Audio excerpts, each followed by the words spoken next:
తెలుగుదేశం ఆంధ్రప్రదేశ్ అధ్యక్షుడు పల్లా శ్రీనివాస్తో పవన్ కళ్యాణ్ భేటీ, ఆ తర్వాతన ఏయన్నా ఇద్దరి మధ్యన పొరపొచ్చాలు వస్తే వెంటనే పరిష్కరించుకునే మెకానిజం అంటూ క్రైసిస్ మేనేజ్మెంట్ టీం అంటూ ఒకటి పెట్టడం, ఆ టీం ఇమ్మీడియట్గా రియాక్ట్ అయ్యి ఫస్ట్ స్టేట్మెంట్గా ఏ కార్యకర్త ప్రభుత్వానికి వ్యతిరేకంగా మాట్లాడకూడదు, మాట్లాడితే తీవ్ర పరిణామాలు ఎదురైతే ముందు షోకాజ్ నోటీస్ ఇస్తాం, ఆ తర్వాత చర్య తీసుకుంటామని చెప్పడం, ఇద్దరూ కలిసి మాట్లాడింది 10 ఏళ్ల బంధం మాది అని చెప్పడం.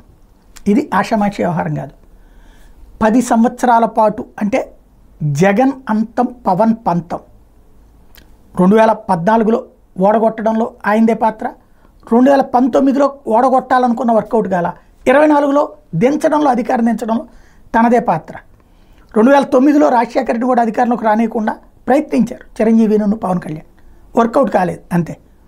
14లో ఆపగలిగారు, 24లో దించగలిగారు. ఇప్పుడు పవన్ కళ్యాణ్ పంతం, జగన్ రాజకీయ అంతం సాధ్యమా కాదన్నది కాలం డిసైడ్ చేయాలి.